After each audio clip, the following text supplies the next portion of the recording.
नमस्ते छात्रों, आज हम एनसीईआरटी अध्याय 1 हमारे पदार्थ हमारे आसपास के सिद्धांत पढ़ेंगे। हमारे परिवेश में जो पदार्थ मौजूद हैं उसके बारे में हम इस अध्याय में पढ़ने वाले हैं बच्चों।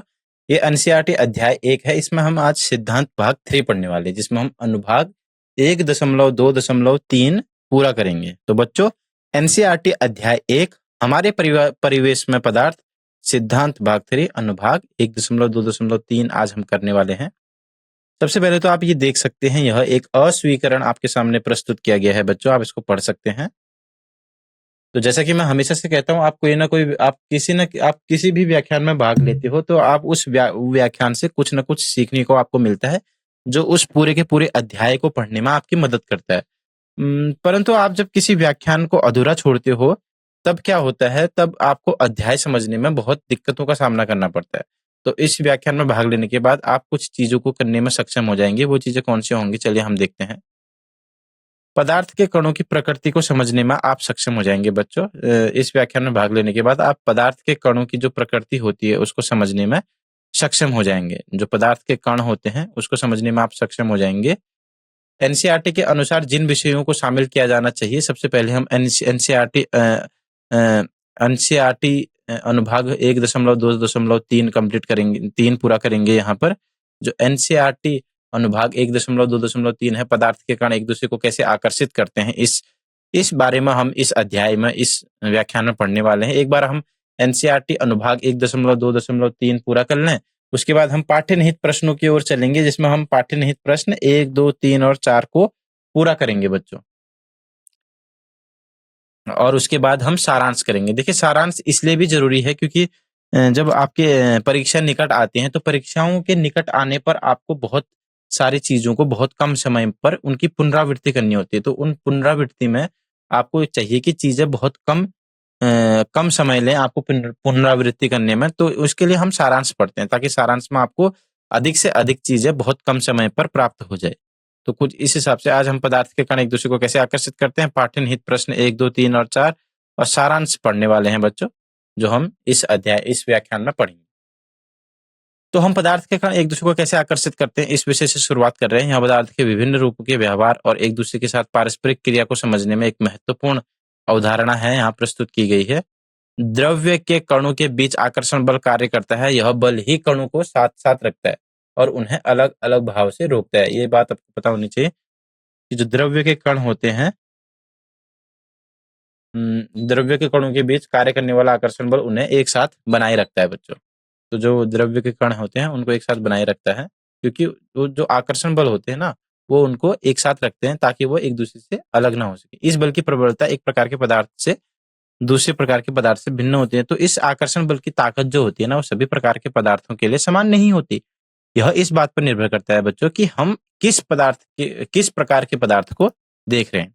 आइए कुछ उदाहरणों द्वारा इसको समझते हैं, ताकि हम इस अवधारणा को बेहतर ढंग से समझ सकें। हम देखेंगे कि विभिन्न सामग्रियों में आकर्षण बल कैसे भिन्न होता है। हमारा पहला उदाहरण है चौक का एक टुकड़ा। इसे तोड़ना आसान है, जो इंगित करता है कि इसके कणों के बीच आकर्षण बल अपेक्षाकृत कमजोर है। इसके विपरीत अगर चलें तो लोहे की कील तोड़ना मुश्किल होता है। इसके यह सुझाव मिलता है कि लोहे के कणों के बीच आकर्षण बल बहुत अधिक होता है। ठीक है। और एक और उदाहरण, अलग अलग माध्यमों के माध्यम से अपने हाथ को हटाना है। हवा के माध्यम से हटाना आसान है, पानी के माध्यम से हटाना थोड़ा सा मुश्किल है, और एक ठोस दीवार के माध्यम से हटाना असंभव है। यह उदाहरण गैसों, तरल पदार्थों और ठोस पदार्थों में आकर्षण बल कैसे भिन्न होता है उसको दर्शाता है बच्चों। अब हमारे पास एक चित्र यहाँ पर दिया गया है, जो आकर्षण बलों की अवधारणा को दृश्य रूप से दर्शाता है। यह हमें यह समझने में मदद करता है कि हम बल पदार्थ की विभिन्न अवस्थाओं में कैसे काम करते हैं। अंत में हम यह निष्कर्ष निकालते हैं कि ठोसों जैसे लोहे की कील में आकर्षण बल सबसे मजबूत होता है और गैसों जैसे हवा में सबसे कमजोर होता है। यह बात यह समझाती है कि ठोस क्यों अडिग होते हैं और गैस क्यों आसानी से संपीड़ित हो जाते हैं। अब हम एक गतिविधि का अन्वेषण करने वाले हैं, जो हमें कणों के बीच बलों की ताकत को समझने और उसकी तुलना करने में मदद करेगा। यह गतिविधि विभिन्न प्रकार के संपर्कों को शामिल करेगी बच्चों, जो हमें कणों के बातचीत के तरीके का हाथ से अनुभव प्रदान करेगी। तो इस क्रियाकलाप में आप क्या समझोगे? इस क्रियाकलाप में आप समझोगे कि विभिन्न प्रकार के संबंधों के माध्यम से कणों के बीच जो बलों की शक्ति को आप कैसे समझ सकते हैं और उन बलों की शक्तियों की तुलना आप कैसे कर सकते हैं। तो इस अध्याय में आप वो पढ़ोगे। तो प्रक्रिया देखते हैं। सबसे पहले आइए इस गतिविधि की प्रक्रिया पर नजर डालते हैं। हमें छात्रों को समूह में बांटेंगे ताकि वह कणों के परस्पर क्रिया को प्रदर्शित करने वाले विभिन्न कार्य कर सके। पहला कदम यह है कि छात्रों को 4 समूह में बांटा जाए बच्चों। प्रत्येक समूह के पास एक विशिष्ट कार्य होगा जो कणों के विभिन्न प्रकार के संबंधों को दर्शाता है। पहला समूह एक दूसरे को पीछे से पकड़कर और बाहों को जोड़कर एक मानव श्रृंखला बनाएगा। यह एक मजबूत क्या होगा, एक संपर्क का प्रतिनिधित्व करता है बच्चों। जो मजबूत संपर्क बनाएगा उसका प्रतिनिधित्व करता है, जो ठोस पदार्थों में कणों के बीच मजबूत बलों के समान है। दूसरा समूह हाथ पकड़कर एक श्रृंखला बनाएगा। यह जो संबंध है, यह जो जोड़ है उसको ये जोड़ थोड़ा कमजोर होता है बच्चों, और जो द्रव में कणों के बीच के बलों के समान ये दर्शाता है। तीसरा समूह केवल अपनी उंगलियों के सिरों को छूकर एक श्रृंखला बनाता है। यह एक बहुत कमजोर संबंध को दर्शाता है जो किसी गैस के कणों के बीच के बलों को दर्शाता है। मतलब उसके बलों के समान ही इसका बल मान सकते हैं। जैसे गैस के कण आपस में रहते हैं, वैसे तीसरा समूह आपस में रह रहा है उंगलियों के सिरों को छूकर। चौथा समूह भागकर घूमेगा और हर इंसानी जंजीर को छोटे छोटे समूह में तोड़ने की कोशिश करेगा। अब देखिए होता क्या है ना, जो जल्दी टूट जाएगा इसका मतलब उनके बीच आकर्षण बल कम है, और जो देर में टूटेगा इसका मतलब उनके बीच आकर्षण बल ज्यादा है। तो इस तरह से हम ये अनुमान लगा सकते हैं। अब आइए हम इस बात पर ध्यान केंद्रित करें कि कौन सी श्रृंखला सबसे आसानी से टूटती है और कौन सी श्रृंखला टूटने में सबसे कठिन है। यह अवलोकन हमें विभिन्न सामग्रियों में कणों को एक साथ रखने वाले बलों की तुलनात्मक शक्ति के बारे में अंतर्दृष्टि प्रदान करेगा बच्चों। यहाँ हमारे पास एक चित्र है जो पहले समूह द्वारा बनाई गई श्रृंखलाओं को दृश्य करता है, जिसके बारे में हम बात कर रहे हैं, जिसमें आप अच्छे तरीके से एक दूसरे को बहुत प्रबल तरीके से पकड़ रहे हैं, जिस मानव श्रृंखला को तोड़ना थोड़ा सा कठिन होता है। चित्र 1.3 पर है, आप देख सकते हैं बच्चों। अब चलिए प्रेक्षण की ओर बढ़ते हैं। क्या प्रेक्षण रहा इस चीज का? हमने जो पहली बात देखी यह कि उंगली के जो सिरे होते हैं उनको पकड़े रहने वाली जो श्रृंखला होती है वो सबसे आसानी से टूट जाती है बच्चों। इसका मतलब यह है कि जब कणों के बीच के संपर्क को उंगली के सिरे से दर्शाया जाता है तो वह संपर्क काफी कमजोर होता है और बहुत कम बल देने पर ही वह टूट जाता है। अगला हम देखते हैं कि हाथ पकड़कर बनी हुई एक श्रृंखला उंगलियों की नोक पर बनी हुई श्रृंखला से थोड़ी सी मजबूत होती है और टूटने में कठिन होती है, लेकिन यह बाजू जो श्रृंखलाएं बाजू से बंधे हुए है उससे थोड़ी सी कम प्रबल होती है और आसानी से उसके तुलना में आसानी से टूट जाती है। इससे यह संकेत मिलता है कि जो संपर्क है वो शक्ति का माध्यम स्तर है। यहाँ पर उंगलियों की नोक से मजबूत है, लेकिन बाजू में बंद हुए हाथ जितने मजबूत नहीं है। ये उंगलियों के सिरे से जो जुड़े हुए श्रृंखलाएं हैं उनसे तो मजबूत है, लेकिन जो बाजू से बंधे हुए श्रृंखलाएं हैं उनसे कमजोर है। ठीक है, यहाँ पर आप देखा गया है कि जब कड़ियां बंद हुए हाथों के साथ होती है, इसे इंदुमिश्मी शैली के रूप में वर्णित किया गया है, तो उन्हें तोड़ना सबसे कठिन होता है। इसका मतलब यह है कि कणों के बीच का संबंध तब सबसे मजबूत होता है जब उन्हें बंधे हुए हाथों के रूप में दर्शाया जाता है, जिसे तोड़ने के लिए सबसे अधिक बल की आवश्यकता होती है। अंत में हम यह निष्कर्ष निकालते हैं कि जो बंद किए गए हाथों के समूह में जो संपर्क है वो ताकत सबसे अधिक है, और उंगलियों के सिरों के समूह से जो जुड़ा हुआ श्रृंखलाएं हैं वह कमजोर है। यह सारांश हमें संपर्क की अलग अलग ताकतों को समझने में मदद करता है बच्चों, जिससे जो बंधे हुए हाथ हैं वो सबसे मजबूत होते हैं और उंगलियों के सिरे से जुड़े हुए जो हाथ होते हैं वो सबसे कमजोर होते हैं। चलिए अब चलिए हमारी गतिविधि के परिणाम को देखते हैं। यह जांचेंगे कि विभिन्न समूह के कणों के बीच की बल की अलग अलग शक्तियों का प्रतिनिधित्व कैसे करते हैं। जो हम परिणाम देखते हैं इस चीज का, जो हमने क्रियाकलाप किया 1.6 उसका परिणाम क्या रहा। यहाँ हम देखते हैं कि अधिकतम बल से जुड़े कणों का प्रतिनिधित्व करने वाले समूह जो क्या होता है, बंद भुजाओं वाला समूह है, वो बहुत अधिक होता है, बहुत अधिक प्रबल होता है। उसको तोड़ने के लिए अधिकतम बल की आवश्यकता होती है, और जिन कणों के बीच अधिक मजबूत बल होते हैं उन्हें अलग करना कठिन होता है। आप देख सकते हैं कि उन कणों को जिनके बीच बहुत अधिक बल होता है उन्हें अलग करना कठिन होता है। यह ठोस के तंग बंग अणुओं को द्रव या गैस के अणुओं की तुलना में अलग करने में अधिक कठिनाइयां होने के समान है। अंत में हमें यह दिखता है कि कणों के बीच बलों की मजबूती पदार्थ की स्थिरता और संसंजन को कैसे प्रभावित करती है। मजबूत बल पदार्थ को अधिक स्थिर और संसंजन बनाते हैं। यही कारण है कि ठोस द्रव या गैसों की तुलना में अपना आकार बेहतर ढंग से बनाए रखते हैं। यहाँ हम गतिविधि अब 1.7 के बारे में चर्चा करेंगे, जो विभिन्न सामग्रियों में कण बलों की ताकत की तुलना पर केंद्रित है। इसमें बल के प्रति विभिन्न सामग्रियों की प्रतिक्रियाओं को देखने के लिए कुछ हाथ से किया गया प्रयोग शामिल है। तो विभिन्न पदार्थों में कणों के जो बलों की शक्ति की तुलना हम इस क्रियाकलाप में करने वाले हैं। आइए सबसे पहले प्रक्रिया का पालन करते हैं, हमें किस प्रक्रिया का पालन करना है यहाँ पर। तो प्रक्रिया का पहला चरण दिखाई दे रहा है, हमें एक लोहे की कील, चौक का टुकड़ा और रबर का बैंड इकट्ठा करना है। इन सामग्रियों का उपयोग यह पता लगाने के लिए किया जाएगा कि विभिन्न पदार्थ और उन्हें तोड़ने के लिए प्रयासों के प्रति कैसे प्रतिक्रिया देते हैं। अगला कदम लोहे की कील को हथौड़े से मारकर या काटकर तोड़ने की कोशिश करना है। यह हमें लोहे की कील में कणों को एक साथ रखने वाले बलों की मजबूती को समझने में मदद करेगा। अब हम क्या करेंगे, चौक के टुकड़े को हथौड़े से पीटकर या काटकर तोड़ने का प्रयास करने के निर्देश दिए गए हैं। हमें चौक में कणों की बलों की तुलना लोहे की कील में जो कण है उनके बलों की तुलना से करनी होगी। यहाँ पर प्रक्रिया में जो क्या होता है ना, रबर के बैंड को खींचकर तोड़ने के प्रयास के साथ जारी रहता है। जो प्रक्रिया होती है हमारा उसमें हम क्या करते हैं, रबर के बैंड को खींचते हैं और तोड़ने का प्रयास करते हैं। यह कदम रबर के बैंड के कणों के बलों की तुलना में लोहे की कील और चौक की मजबूती को हमको बताएगा कि जो रबर के बैंड के कण होते हैं उनकी तुलना लोहे की कील और चौक की जो कण होते हैं उनसे करवाएगा कि आप जब रबर बैंड को खींचकर तोड़ने का प्रयास करते हैं तो वह कितनी आसानी से टूटती है जब आप इसकी तुलना करते हैं चौक और लोहे की कील से। तो देखिए कि प्रत्येक सामग्री कितने प्रयास और आसानी से टूटती है। यह अवलोकन हमें लोहे की कील, चौक और रबर के बैंड में कण बलों की तुलनात्मक शक्ति के बारे में निष्कर्ष निकालने में मदद करेगा बच्चों।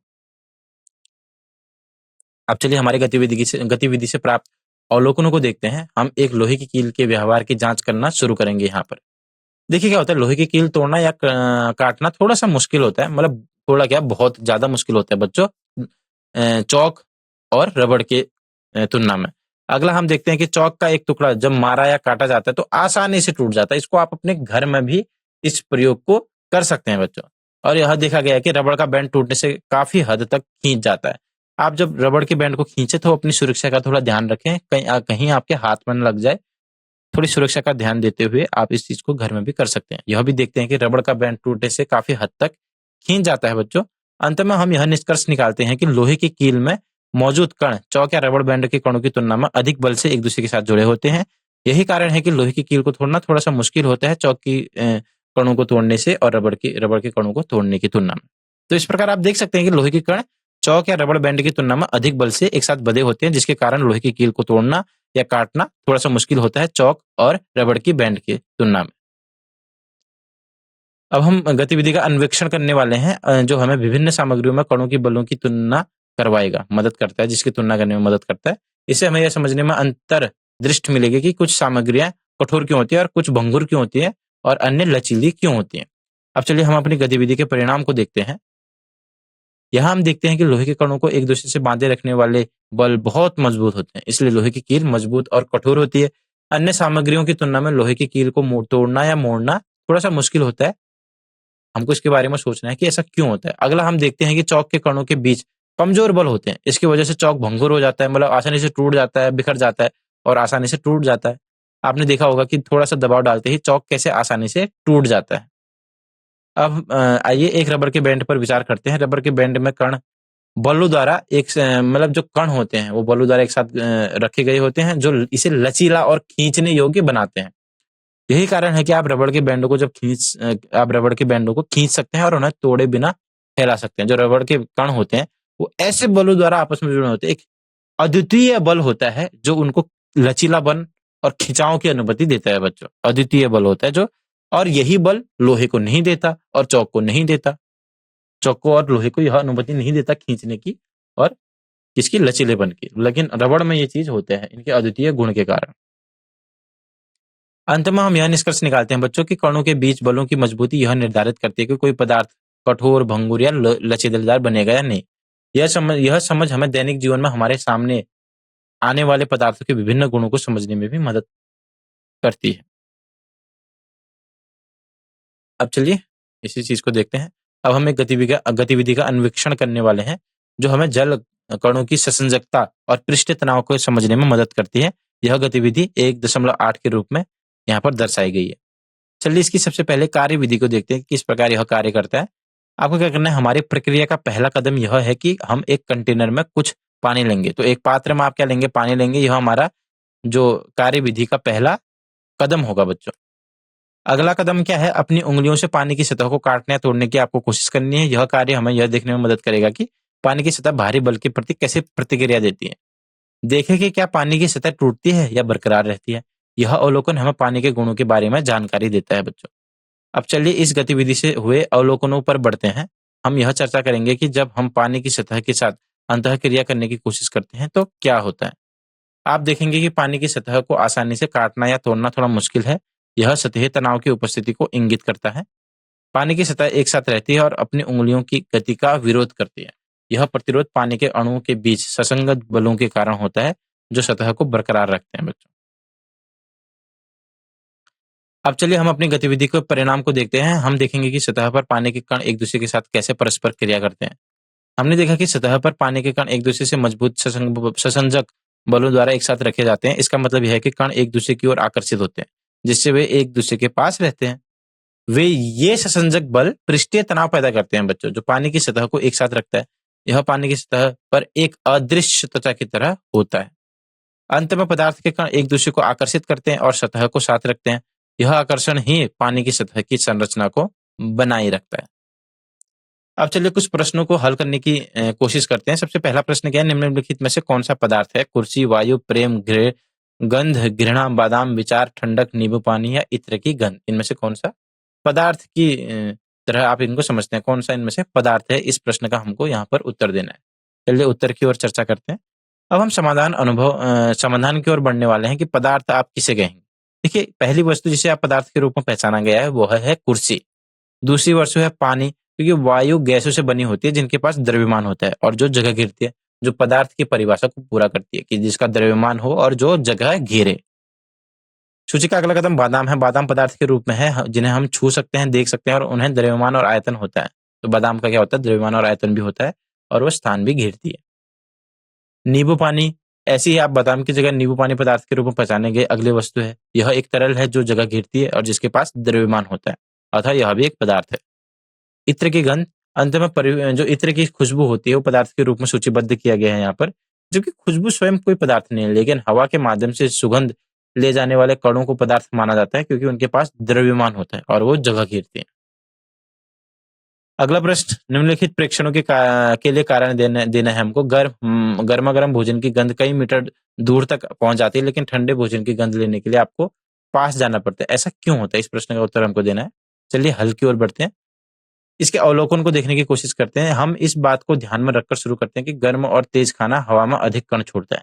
ऐसा इसलिए होता है बच्चों क्योंकि गर्मी कणों की ऊर्जा को बढ़ा देती है। जैसे जैसे हम आगे बढ़ते हैं हम देखते हैं कि कण बढ़ी हुई ऊर्जा के कारण तेजी से गति करते हैं।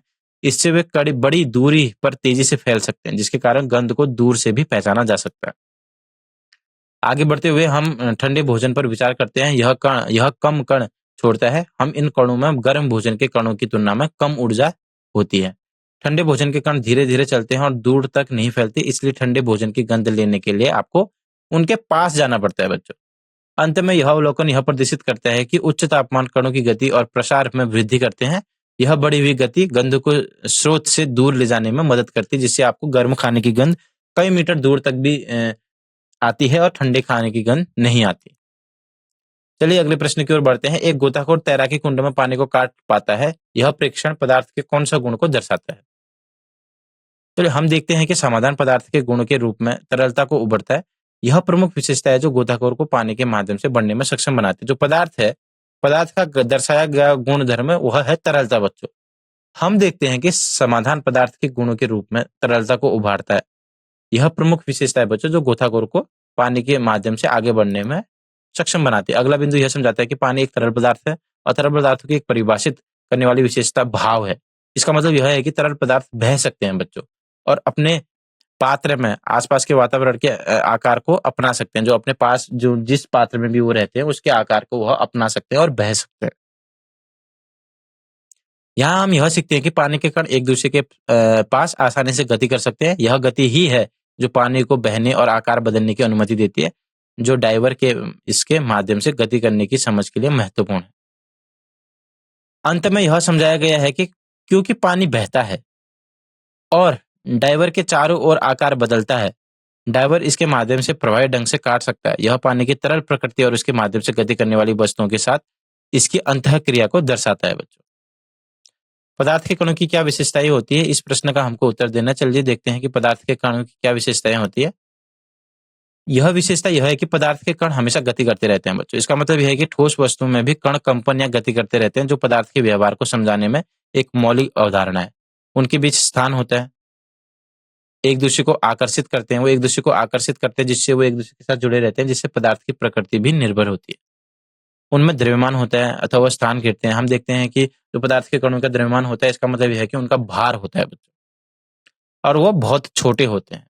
और सबसे अंतिम में उनको व्यवस्थित या यादृच्छिक तरीके से व्यवस्थित किया जाता है बच्चों। वो मतलब आप उनको यादृच्छिक तरीके से और व्यवस्थित तरीके से व्यवस्थित कर सकते हैं। चलिए याद रखने योग्य बातों पर ध्यान देते हैं। आकर्षण बल क्या होता है? जो पदार्थ को कणों को एक साथ रखता है। आकर्षण बल ठोस में सबसे प्रबल होता है, जिससे वो आसानी से टूटते या भंगुर नहीं होते, जबकि गैसों में यह सबसे दुर्बल होता है। उदाहरण के लिए एक चौक के टुकड़े को तोड़ना आसान है एक लोहे की कील की तोड़ने की तुलना में बच्चों। तो कुछ इस प्रकार आज आपने इस व्याख्यान में भाग लिया और व्याख्यान को पढ़ने की कोशिश की बच्चों। उम्मीद करता हूं आपको व्याख्यान और सारांश समझ में आया होगा। तब तक के लिए मिलते हैं अगले व्याख्यान में। धन्यवाद।